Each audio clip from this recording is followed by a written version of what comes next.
The sight of a world that cares begins when the egg hatches.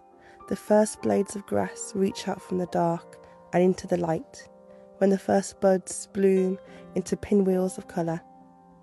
Flourishes when the rain falls, just enough to wet the heads of the life it touches, dampens the ground to enrich the soil, and really comes into view when the sun arrives, maybe a little late in the day, but more than enough to nourish, heal, really puts things into focus on what we're doing, on what's right, on preserving what's beneath our feet or just beyond our eye line, on the little things we can do and the repercussions they lead to.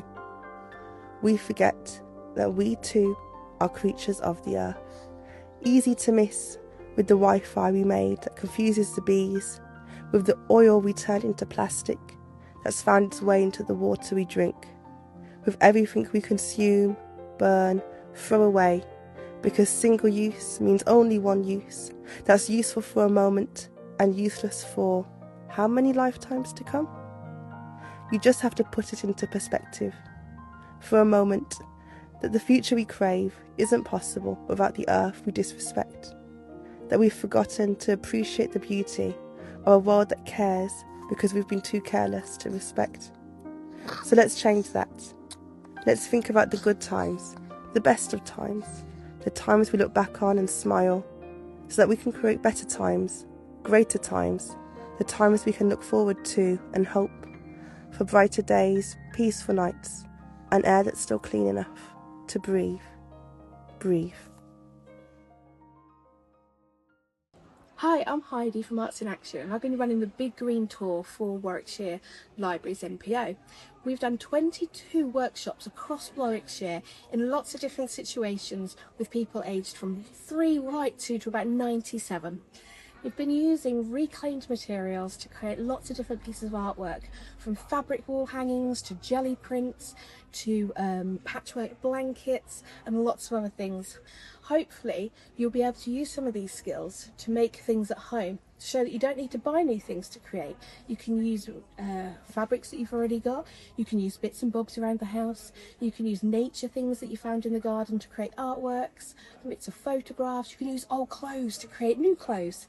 Why not have a go at doing some of these creative activities that you've tried in the workshops and try and save the planet by using lots of the things that we use every day? What's been really nice all the way through, and what they've done again today, is it's about reusing things, so not rushing out and buying tons of stuff necessarily, but using bits and pieces that we might just have lying around the house. It's just given us a lot of ideas really, for how we might be more sustainable at home rather than buying things all the time.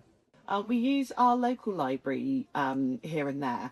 But we've never been to this one before. What's been nice about this is it's kind of brought us out of our comfort zone, and come to see a few other places that we wouldn't normally go to. We've been to sort of bits and pieces at our local one, but nothing that's been this kind of creative and hands-on. So it's been really nice for my daughter to be able to get really hands-on and really stuck into some activities. Try and bring our children out quite a lot, come to the library quite a lot. I think it is important that they come out and do craft and things like that. I think that's important.